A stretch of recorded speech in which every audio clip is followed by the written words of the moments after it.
Muito obrigada pela introdução. Acho que recebi aqui um aviso de gravação.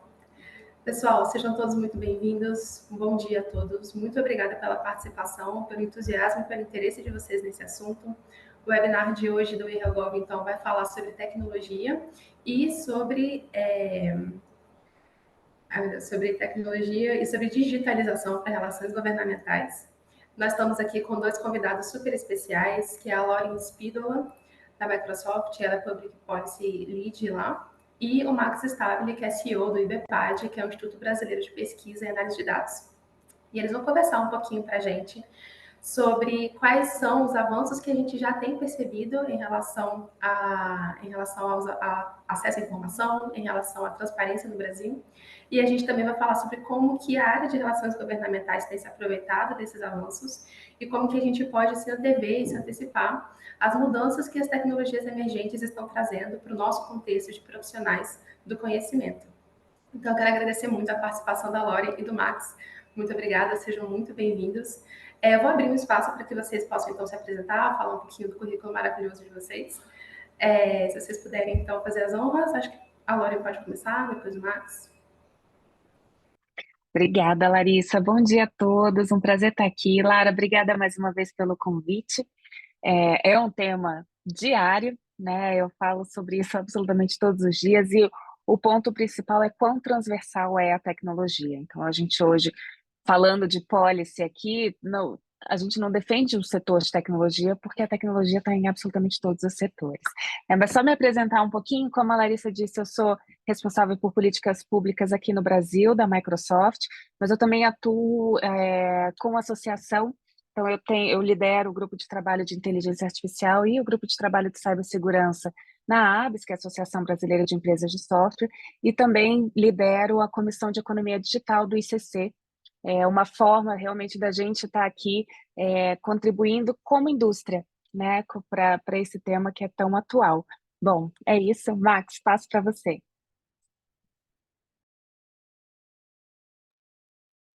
Bom dia, gente. Bom dia a todo mundo. Larissa, Lara, muito obrigado pelo super convite. Um prazer estar aqui, Lauren. Eu sou o Max Stabile, diretor executivo do IBPAD. O IBPAD é o Instituto Brasileiro de Pesquisa e Análise de Dados. A gente tem, nesses últimos anos, trabalhado com análise de dados e desenvolvimento de tecnologia na área de ciência de dados, com inovações, nas áreas de Public Affairs. Então, a gente tem feito alguns desenvolvimentos de produtos para essa área de relações governamentais no dia a dia, e para a área de consumo e consumer insights, como a gente chama, mais para a área de mercado privado e atendimento de consumo. E estou doutorando em ciência política aqui na Universidade de Brasília, estou aqui em Brasília.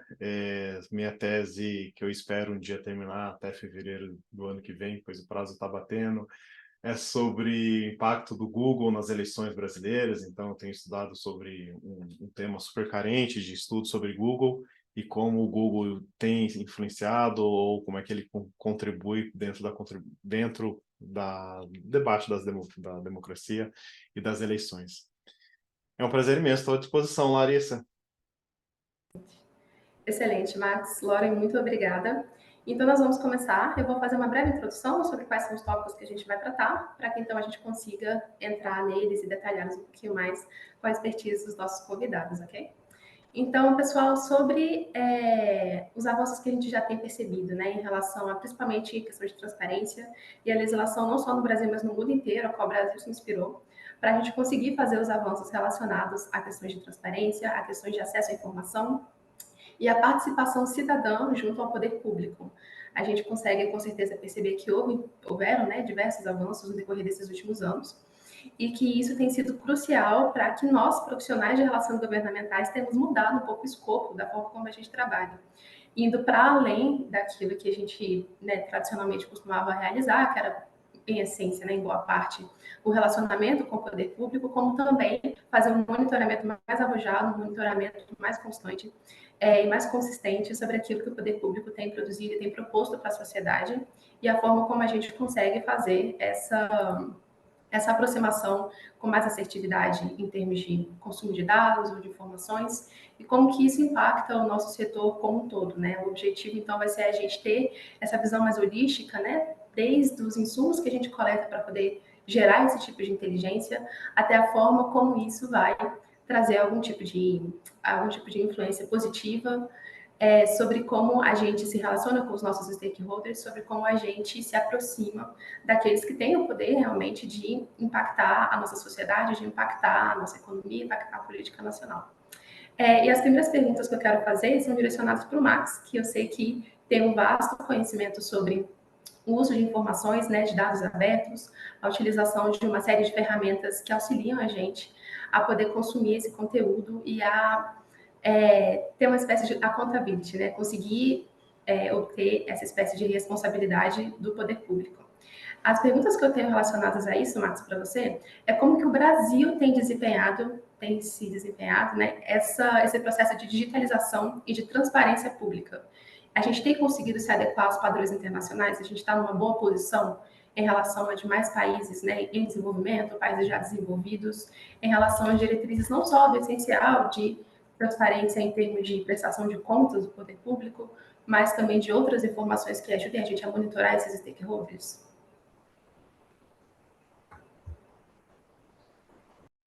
Bem, Larissa, eu começo então. Legal, eu acho que esse ponto é super importante por uma razão que é o que eu costumo sempre discutir da transformação dos nossos processos de mediação. Ou seja, a partir do momento em que as instituições públicas conseguem e disponibilizam dados, elas diminuem o poder de mediação centralizada delas para que a gente tenha acesso ou que mais gente possa ter acesso a essa ou a informação ou algum tipo de influência, né? Então esse é um primeiro ponto.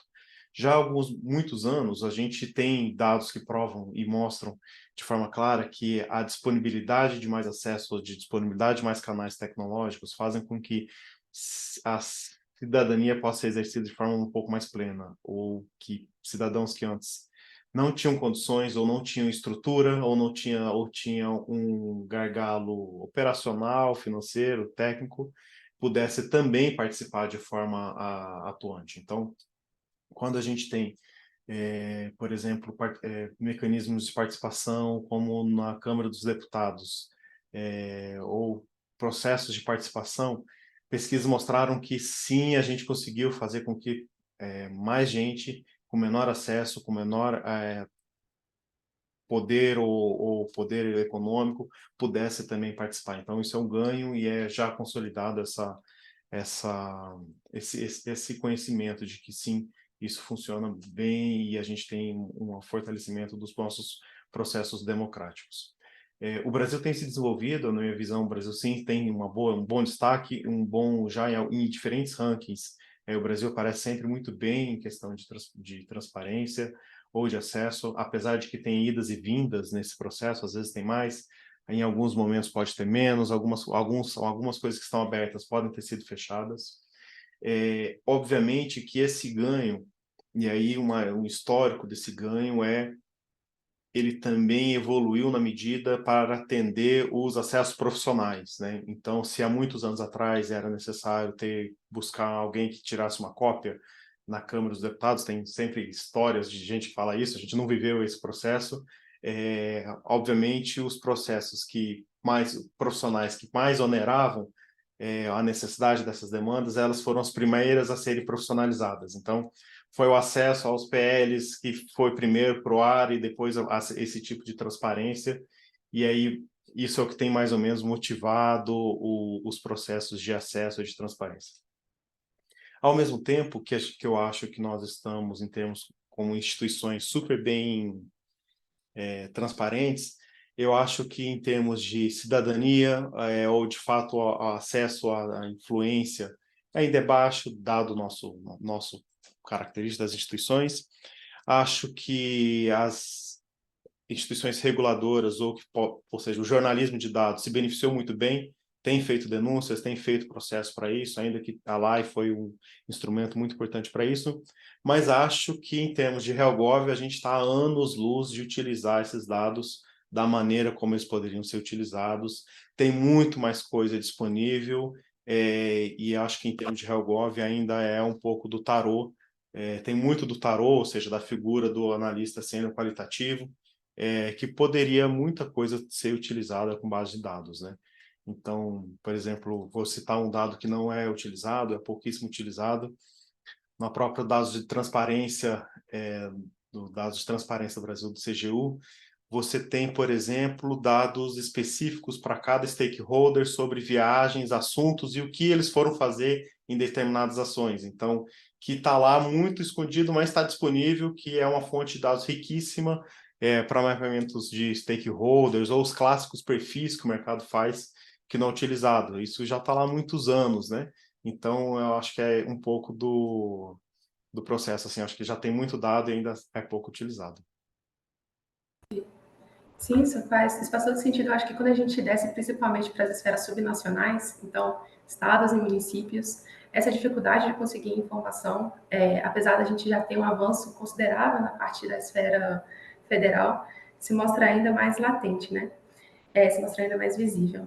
E ainda continuando nessa área de transparência e acesso à informação, uma outra pergunta que eu tenho para você, Max, é em relação a quais são os desafios que a gente ainda percebe para a gente conseguir avançar em termos de tornar ainda mais acessível essas informações. Então, a gente sabe que você mesmo comentou, né, que o jornalismo de dados tem se beneficiado muito, mas como que a população mais geral, né, ainda podem, né, consumir de forma melhor, de forma mais assertiva e de forma mais acessível mesmo, né, essas informações que a gente já tem nesses dados abertos. Alguns deles, por exemplo, estão disponíveis mais em forma de API ou então em estruturas de dados que são muito difíceis de consumir. Quais vocês consideram que são os desafios e por que a gente ainda tem essa dificuldade de conseguir melhorar essa parte de acessibilidade e de consumir essas informações? E também como que as novas tecnologias, como que essas tecnologias emergentes que a gente chama, elas podem impactar nisso, tanto na parte de facilitar, de melhorar esse acesso, quanto também o quanto que isso vai impactar na competitividade entre os países, né? Então a gente sabe que alguns países estão na frente nessa corrida, por exemplo, por IA generativas ou algo do gênero. Como que o Brasil está nesse cenário, como que a gente se insere nisso e quais são, então, né, os desafios e o quanto que isso vai impactar na forma como a gente compete com demais países pelo mundo em relação a isso. Bastante pergunta, Larissa. Assim, eu acho que tem alguns desafios em termos de disponibilidade de dados, mas, assim, eu acho que esses desafios ainda a gente já resolveu, assim, num país tão desigual, a gente tem uma desigualdade informacional muito grande também. Então, eu acho que a gente já resolveu para uma elite muitos dados. Claro que tem sempre coisa a melhorar. O padrão de fornecimento ou padronização, por exemplo, dos diários oficiais era algo que precisa ser feito. Mas, assim, acho que para uma elite a gente já desenvolveu muito bem. Claro que sempre vai ter algo a ser melhorado. Eu acho que uma parte importante é a falta de educação política para que a população, de fato, tenha um entendimento do que está acontecendo. Então, quando eu pesquisei os processos de participação da Câmara dos Deputados, há 10 anos atrás, era uma pergunta muito simples, mas muito impactante, que me perguntavam, olha, o que você gostaria de saber no site da Câmara? Eu quero saber quem é o deputado bom para a saúde. Sim, pergunta simples. Mas essa é a pergunta que precisa responder. Como é que a gente responde essa pergunta, sendo uma instituição, né? Ou como é que uma instituição vem aí a necessidade da instituição sempre se posicionar como plataforma e que ela forneça os meios para que diversos outros micromediadores possam atender necessidades individuais de todo mundo. Então, esse é um pouco do desafio, que naquela época era muito não se pensava, mas aí pensando na sua segunda pergunta, hoje sim é um processo muito mais simples.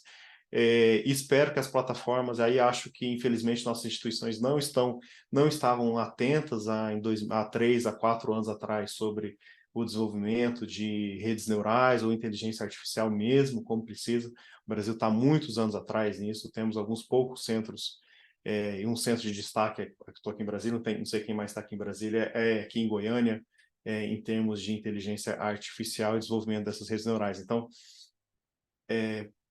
por sorte, hoje a gente consegue desenvolver melhor. Eu acho que já está na hora das instituições começarem a fazer o fine-tuning ou o refinamento das inteligências artificiais que estão abertas.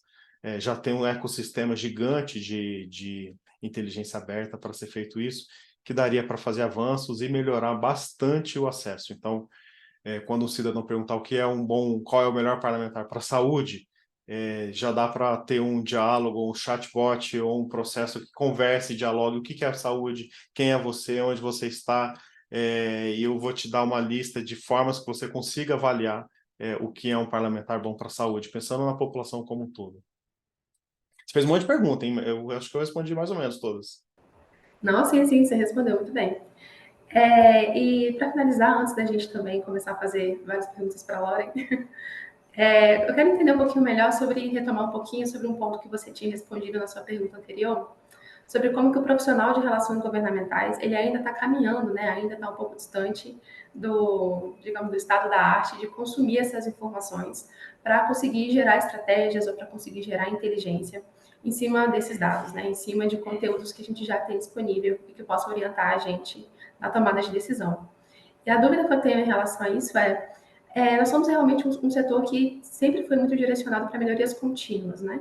Para absorver as coisas que vão surgindo em termos de ferramentas de monitoramento do processo legislativo, dos diários oficiais, de outros recursos tecnológicos também relacionados às ferramentas da Microsoft e outros que a gente encontra por aí. E a gente tem absorvido isso à medida que, no caso, as consultorias que os clientes demandam, ou então, no caso das associações, quando os parceiros de vocês também fazem esse tipo de demanda, para que a gente consiga absorver isso, né? Consiga absorver essas tecnologias, ferramentas, esses recursos, mas essas melhorias contínuas, elas são muito graduais e elas realmente têm demorado para absorver, principalmente o cenário atual, que demanda, né, mudanças mais constantes e etc. Eu quero ter um pouco da sua visão, Max, em relação a isso. Por que tem sido tão difícil para a gente, né, fazer essas absorções e quais seriam os aspectos que a gente, se investisse agora, conseguiria ter uma mudança substancial, uma mudança pelo menos que contribuísse bastante na forma como o profissional de relações governamentais possa se inserir, né, nessa nova dinâmica que a gente tem da economia nova, né?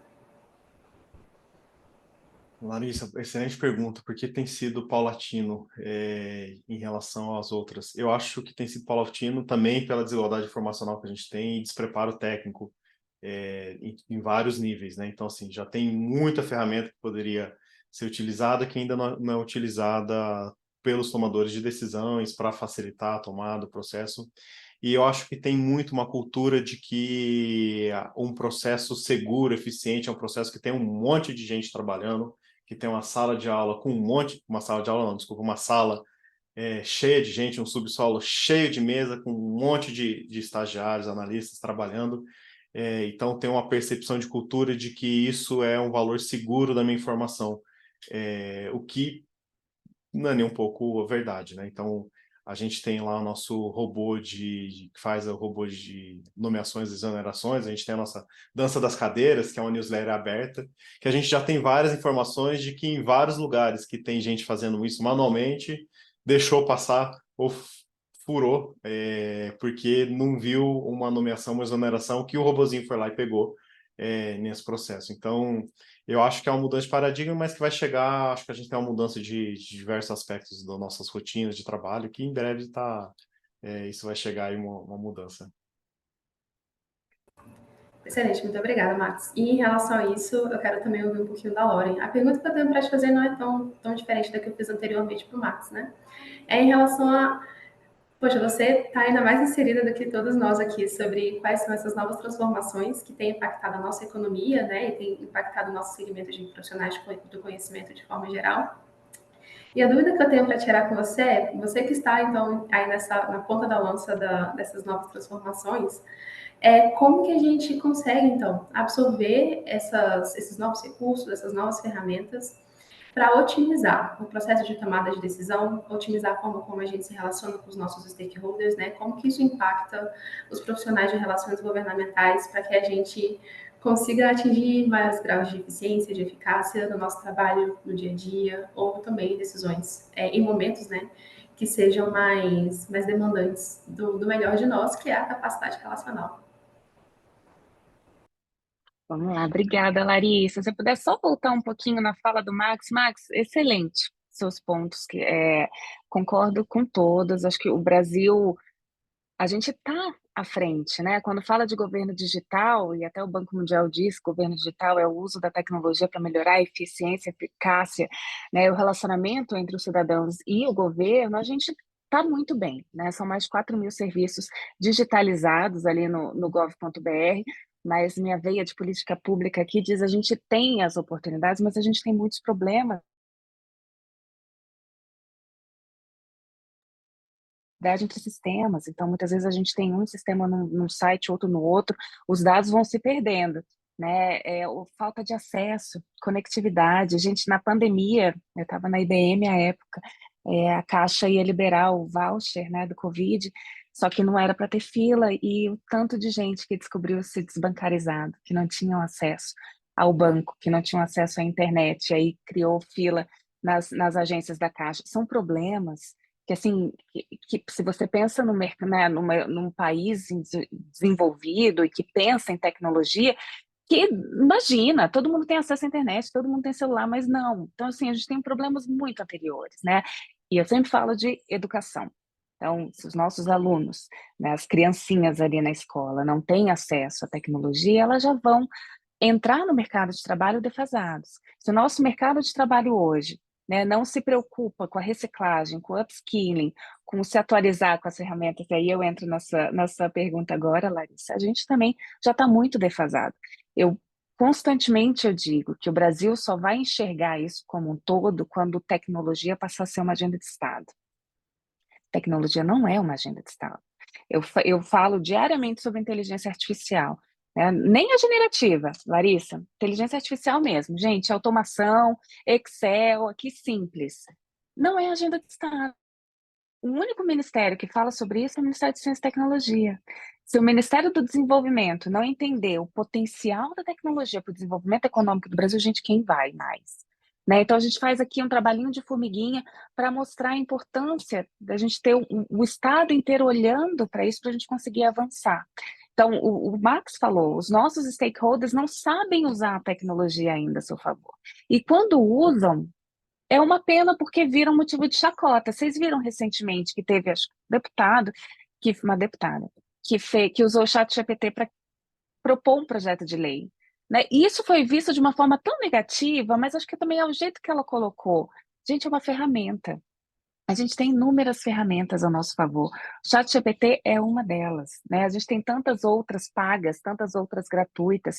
Falta o cuidado e o nosso conhecimento, e aqui entrando no profissional de relações governamentais, a gente é, assim, a nata, né? A gente tem que saber de cara como lidar com situações que a gente não estava nem prevendo.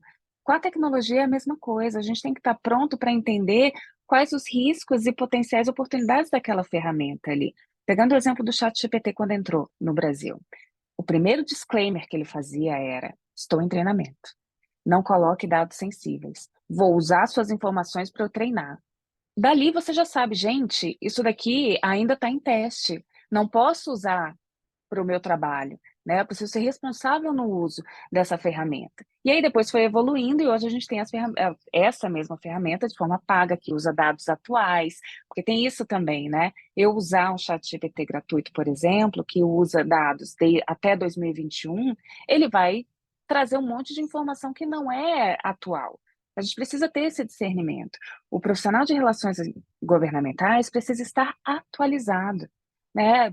Assim, estou falando de cursos, mas estou falando de notícias também. A gente precisa entender o que está acontecendo. Tem tantas ferramentas hoje que nos ajudam, e o Max trouxe isso. Se eu tenho um robozinho que pode ler para mim o diário oficial, por que eu vou perder meu tempo fazendo isso? É muito melhor eu usar a tecnologia para fazer atividades que são repetitivas e que podem ser automatizadas, e usar o meu tempo para relacionamento, porque isso tecnologia nenhuma vai substituir, né? A gente vai lá gastar sola de sapato no Congresso para ter o relacionamento que é o que faz, né? Esse engajamento que é o que garante aqui um dos nossos diferenciais também. Então, eu sou super a favor da tecnologia. Aprendi muito nesse meio. Eu estou há 5 anos no setor de tecnologia, e não só para a nossa área, mas para o desenvolvimento do país também. Então, tirando, né, a tecnologia como fonte de desenvolvimento, mas a tecnologia também como apoio para a eficiência do Estado. né? Tem vários, gente, é impressionante. Assim, quando você olha, né, às vezes tem uma conversa assim que você...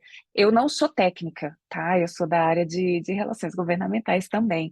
Então, eu vou até um limite, depois eu preciso do meu time técnico para me ajudar aqui a seguir. Mas às vezes a gente está em reunião e aí tem problemas assim, que são simples de se resolver, que já estão contratados né, na licitação atual, então você não precisa nem ter um aditivo em contrato, né, já está contemplado.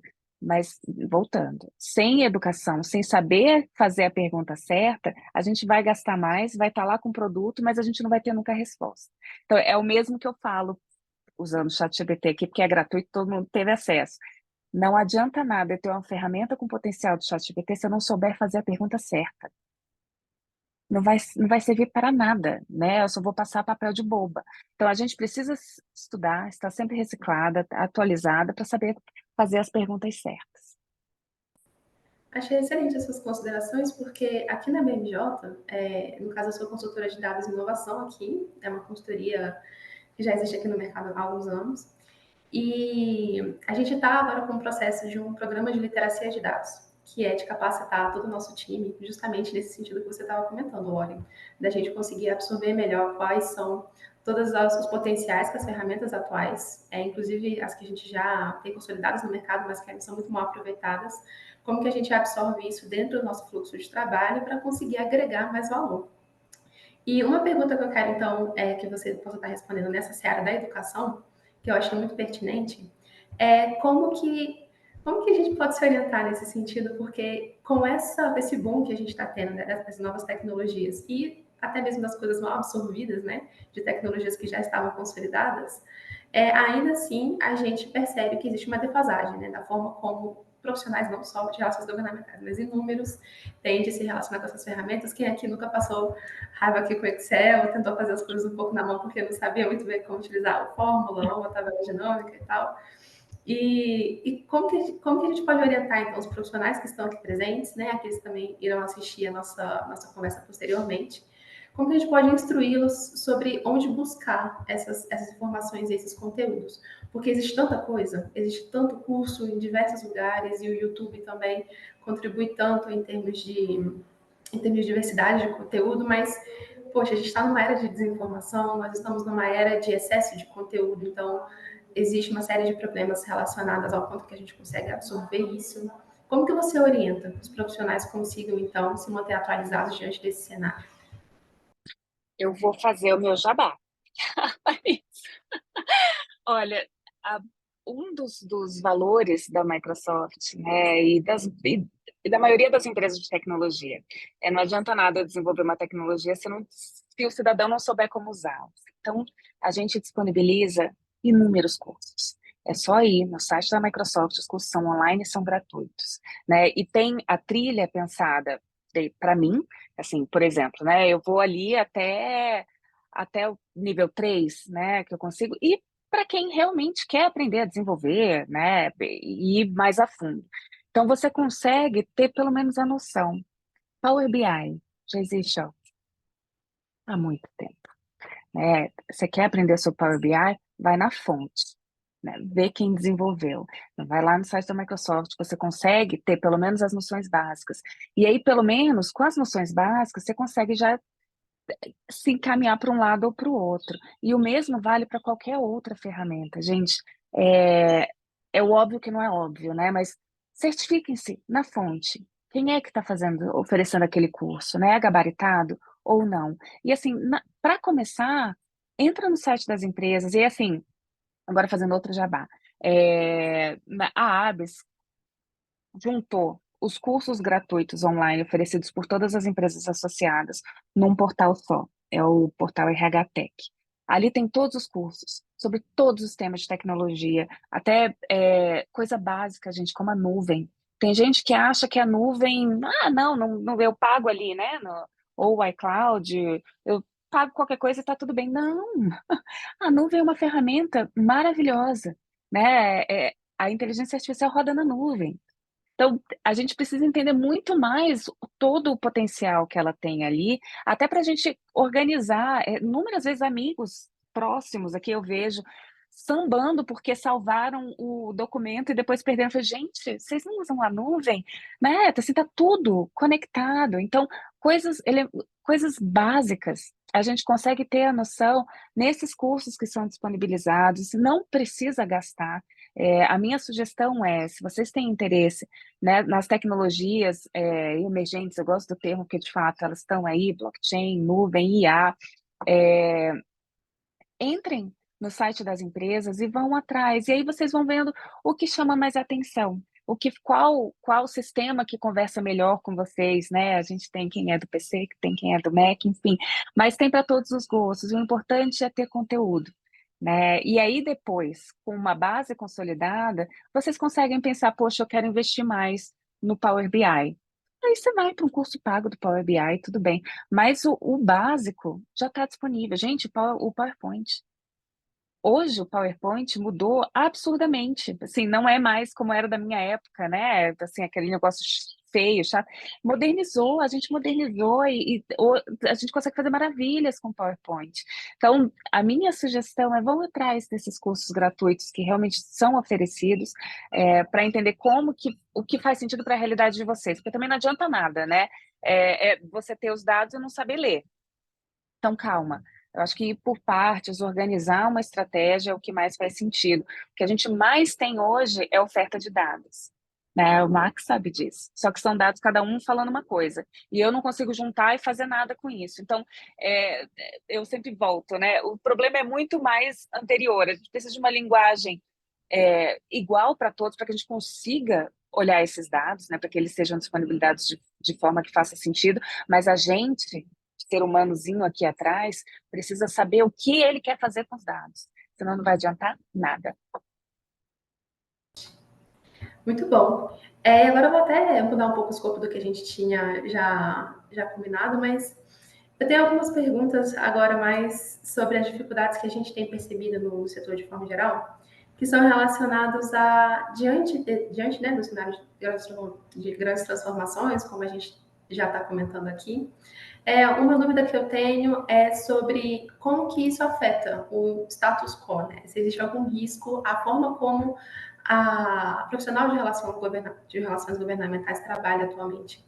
A gente pode imaginar que a forma como essas novas tecnologias que a Lauren comentou e que também esses conteúdos, né, que já têm sido produzidos por jornalistas de dados e também por outros profissionais do conhecimento, como o Marcos já tinha comentado. E aqui a pergunta vale para os dois, né? Vocês podem se revisar para responder se vocês quiserem. A gente pode dizer de que, de alguma forma, em algum aspecto, elas vão poder concorrer com o que nós oferecemos em termos de produção de inteligência, talvez em alguns aspectos dela, compreensão de cenário, compreensão de, por exemplo, como montar um perfil de stakeholders, ou então, talvez até alguns outros recursos um pouco mais avançados, como falar sobre riscos em relação a determinadas pautas que são colocadas pelo poder público de forma geral. A gente pode dizer que existe alguma espécie de risco sobre a forma como a gente conduz o nosso trabalho atualmente, ou não, se isso é apenas uma preocupação que o pessoal que fica meio apocalíptico, vendo as coisas acontecendo e tudo mais, se isso é uma preocupação que a gente não precisa ter, justamente porque, como a gente tinha comentado anteriormente, o profissional de relações governamentais é bastante relacional, ele é bastante comunicativo, e isso é uma coisa que a gente não consegue perceber, essas novas tecnologias representando ali uma ameaça que seja consistente, pelo menos não até o momento. Eu quero um pouquinho, então, da palhinha de vocês para falar sobre esse assunto, que eu acho que é um pouco mais, que é bastante interessante também da gente refletir a respeito. Max, vai primeiro, eu falei demais já. Tá bom, Laura, obrigado. Larissa, excelente pergunta. Eu vou conectar com o que a Lauren estava falando antes e dois pontos que, inclusive, é uma mudança de opinião profunda que eu tinha, que eu resolvi, acho que em um ano. O primeiro ponto o mercado, a Lauren deve ter esses dados muito mais atualizados que eu, tem uma falta de profissionais de tecnologia no mercado, no mercado mundial, no mercado brasileiro. Essa falta é tão grande que eu acho que a gente, em um prazo muito curto, vai resolver essa falta, não precisando dessa quantidade de profissionais de tecnologia, que é o uso exatamente das IAs generativas e da forma como elas estão desenvolvendo. Então, se precisava de 300 mil, 200 mil, não sei lá quantos milhares que precisavam, na hora tem esses números melhores, eu acho que isso vai se diminuir de forma drástica. Então, pela própria capacidade que não vai ter condições de formar essa turma. Então, essa demanda tão grande fez com que a gente tivesse que dar outras soluções. Então, essas outras soluções é a parte generativa. Por que eu falo isso?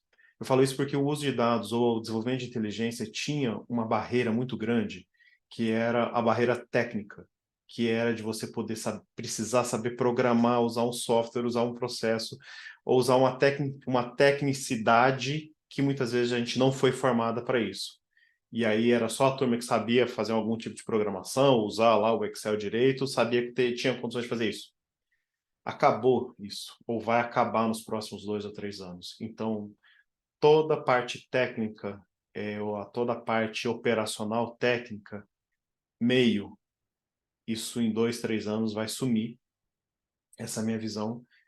Talvez em 5 anos, assim, acabe a profissão cientista de dados, no bom sentido, tá? De forma, mas assim, a gente mal chegou ao final do hype dessa necessidade, mas eu acho que em alguns anos vai acabar essa demanda por cientista de dados, porque aí as generativas já vão fazer todo esse trabalho ferramental técnico que a gente precisa fazer.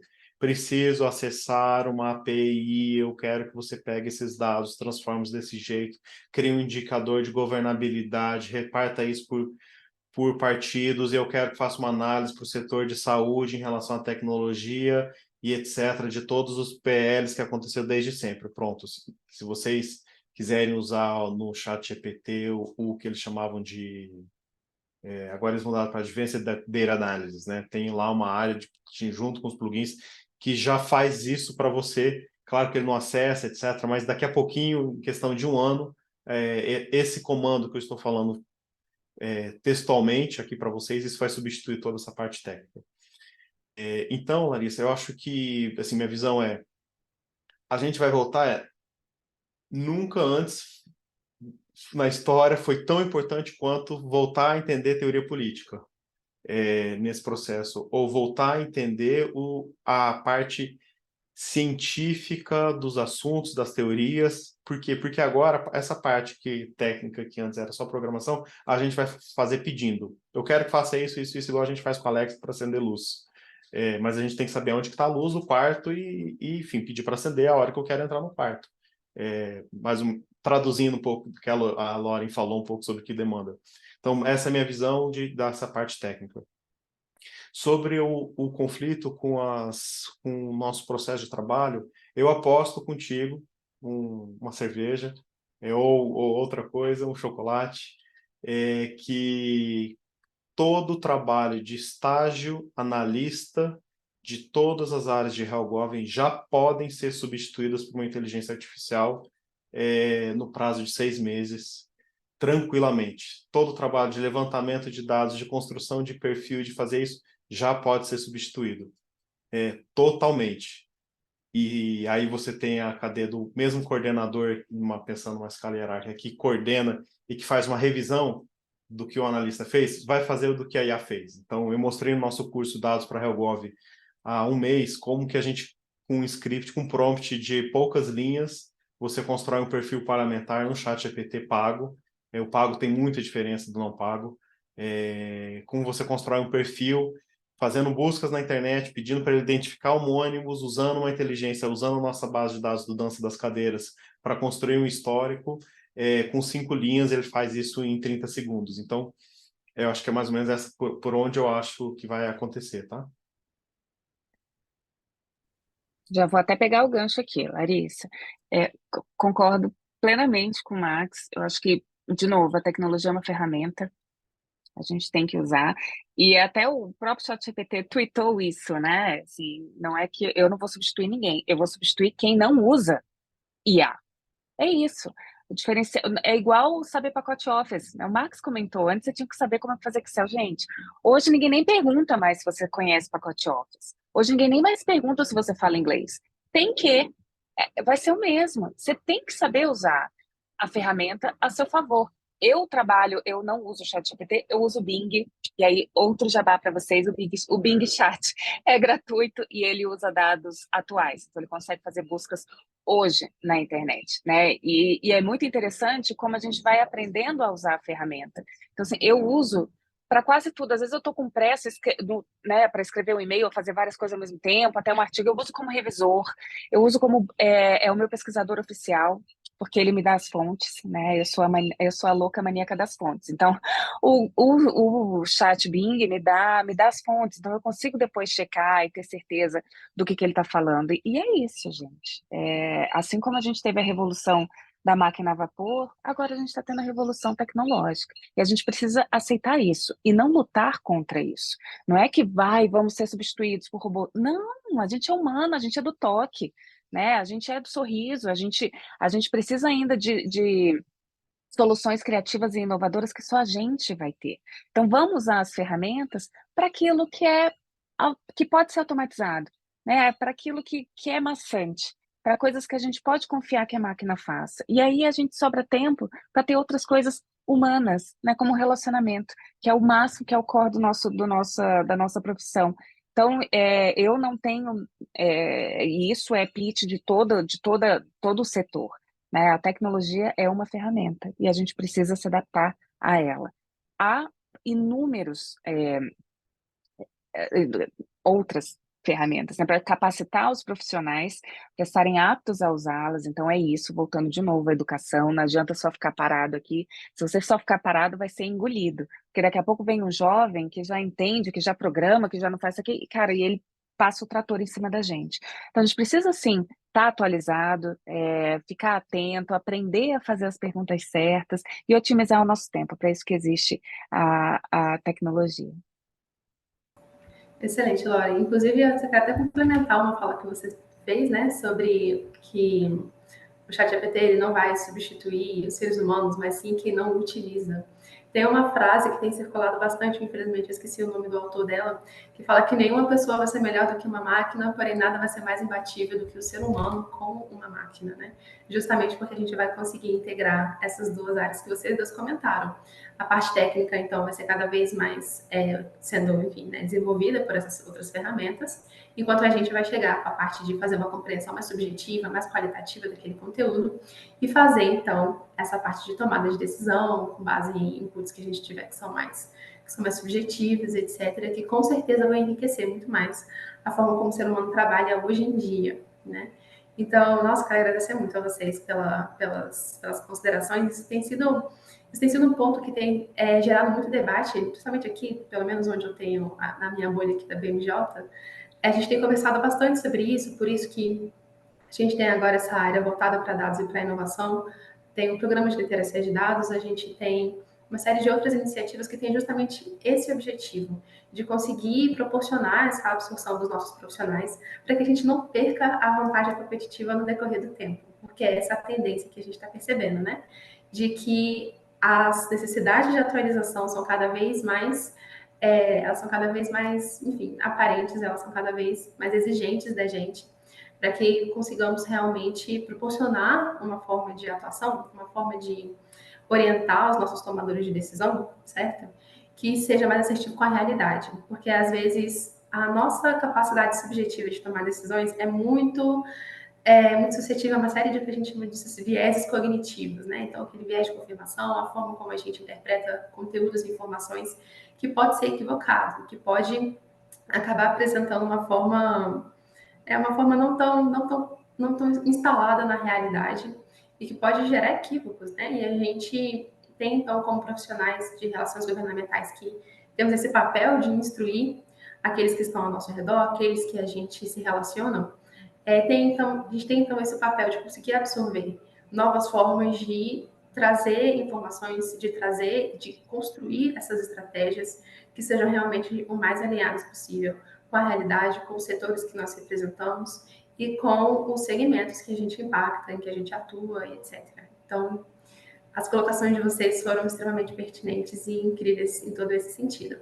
Agora faltam uns 10 minutinhos para encerrar. Antes disso, né, eu quero que vocês não sei se a gente abre para perguntas agora Ou você quer fazer considerações finais antes? O que você acha melhor? Lara, Larissa, eu acho que, na realidade, vamos ver. Eu acho que vale a pena perguntar se alguém tem alguma pergunta, quer fazer algum comentário. E aí, caso as pessoas não tenham, eu acho que a gente pode passar para as considerações finais. Essa seria a minha sugestão. Excelente, obrigada, Lara. Então, temos perguntas do nosso público?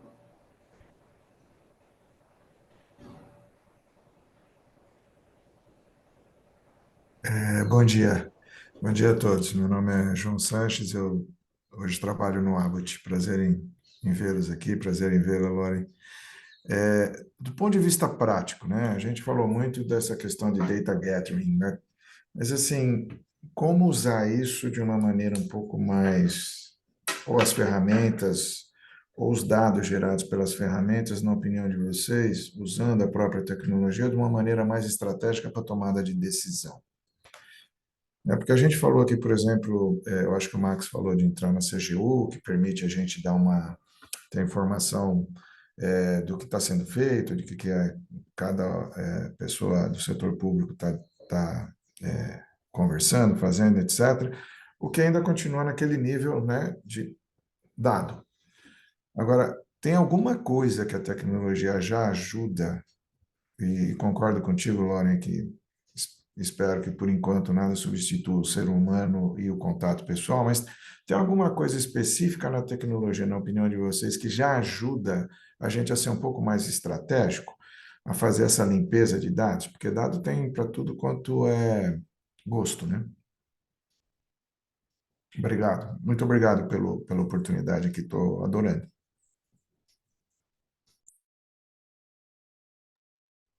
Max, fala dado é você. Aí depois eu complemento. Tá bom, Lauren, obrigado. João Santos, obrigado pela pergunta. Eu acho que tem, sim, tá? Vários caminhos. Depende o caso específico, mas aonde a gente já utilizou, ou para que formatos dá para utilizar para ter um pensamento mais estratégico. Eu vou citar, estou vendo aqui vários exemplos, mas, por exemplo, eu vou citar um exemplo que dá para ser feito hoje, tá? E com custos totalmente acessíveis, tá? Não é, a gente está fazendo investimento de milhares de reais, não. Estou fazendo coisas totalmente acessíveis. Dá para tranquilamente a gente treinar uma inteligência artificial. O Facebook disponibilizou o chat GPT deles gratuito. Mas dentro de uma versão em que você a meta, né? Então, dentro de você, uma versão que você treina essa meta. Já tem muitos tutoriais no YouTube mostrando como que você treina essa própria inteligência artificial. O que é treinar, por exemplo? É algo que eu gostaria de fazer aqui, mas acho que eu não vou fazer isso esse ano ainda. Dá para subir toda a base de diário oficial disponibilizada pela imprensa nacional desde 2002, são 13 milhões de atos, e dá para fazer um treinamento desse próprio dado na própria IA que o Facebook fez. É o que eles chamam de fine tuning, ou seja, como se a gente fizesse um ajuste. E essa IA, por exemplo, te dá respostas como qual é o fluxo. Eu vou pensar numa coisa bem comercial, te pergunta, tá? Qual é o fluxo de licitações dos últimos anos para o setor de tecnologia? Quem são os principais ganhadores? Quem assinou? Quais são os padrões de que são feitas dessas licitações? E, ou, por exemplo, que tipo de padrão não, não comum em quais licitações aconteceram, se a gente fizer esse tipo de treinamento, tá? Acho que isso é bem estratégico para vários níveis, porque estou pensando no nível comercial, não de public policy em relação a governo. Então, isso dá para ser feito. E eu estou falando com custo acessível, tá? Claro, com algum investimento, mas você não precisa hoje nem comprar essa máquina, que você precisava era da NVIDIA. Há 3 anos atrás, quando fui fazer esse curso em Goiás, de Deep Learning, o grande gargalo era, eu preciso comprar NVIDIA. Custa 200, 300, 400, 500 mil reais, e ninguém tinha aqui no Brasil direito, assim, poucos centros têm. E hoje já dá para alugar por algumas horas, vários sites que já estão disponibilizados na nuvem, mas já disponibiliza todo o processo pronto para você subir, você não precisa nem baixar e subir, você diz qual é a rede neural que você quer, você sobe os dados, aí tem que subir os dados do Diário Oficial da União, e pronto. Desde 2002 a gente fez um treinamento específico e você tem uma rede neural especificamente sobre Diário Oficial da União, que você pode fazer qualquer pergunta ela vai levantar isso, tá? Então, eu acho que esse é um exemplo. Eu acho que só dei uma aplicabilidade comercial estratégica de Super, mais ou menos isso. super. João, só se eu puder complementar, eu acho que, e aí já também trazendo aqui as considerações finais, Larissa, acho que um ponto que a gente precisa estar atento como profissionais de relações governamentais é com a responsabilidade, lembrando sempre da privacidade também dos dados, né? E a responsabilidade que a gente tem como profissional com a informação que a gente está pedindo e está conseguindo. E aí o Max citou um exemplo assim, que é isso já é possível fazer. A gente tem API na Azure também, Max, que usa o OpenAI, que é fechado. Então, assim, os dados que você coloca lá não vai treinar é, o sistema de IA de mais ninguém, é só seu.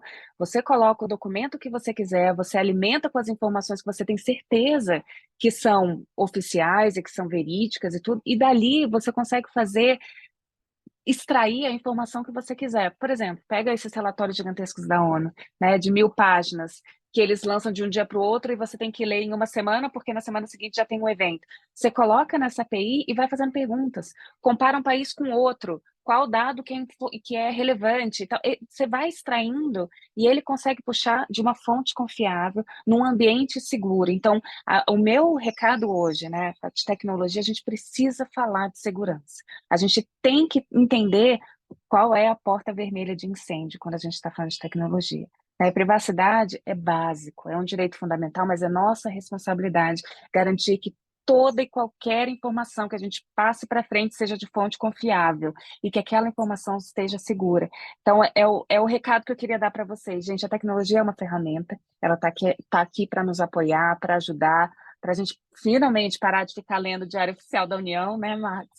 Mas a gente precisa ter a nossa parte de ser responsável e de repassar isso para os nossos superiores também, né? E também para todos os stakeholders. Então, APIs é o que não falta. João, a gente tem um mundo de opções. E aí tem os pagos, os mais ou menos caros, mais baratos, os gratuitos, que aí a minha sugestão é, se é gratuito, você é o produto, então cuidado com o que você coloca lá dentro, né? E até os pagos, que você não precisa gastar absurdos, uma quantidade gigante de dinheiro. E às vezes vai otimizar tanto o seu tempo, diminuir, né? Assim, você repensar a equipe e tal, que vale o investimento. Então, tá aí várias opções. É muito técnico, o Max é quem entenderia mais aqui do que eu, mas o que eu sei é que, assim, está crescendo de forma absurda. Como a IA está apoiando, né, novos negócios já bem consolidados aqui no Brasil. Excelente consideração sobre segurança, Lara. Perfeito. Obrigada, Sanches, pela pergunta. Mais alguém tem alguma outra?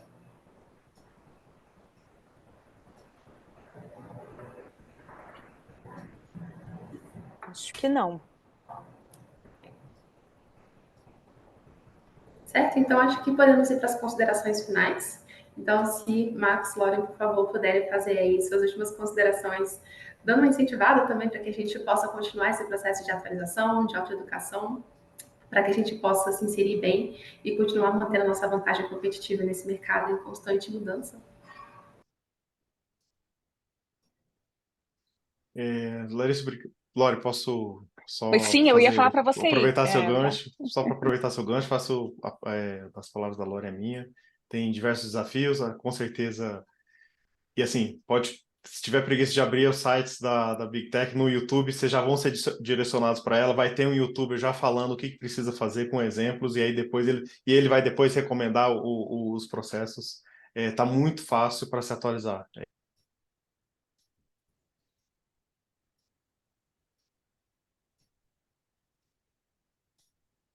Posso ir? Você está no mudo, Larissa. Mas, bom, não, gente, é isso. Agradecer a oportunidade de estar aqui, um prazer enorme. É um tema que eu amo conversar, falar, e qual o impacto da tecnologia para o nosso desenvolvimento.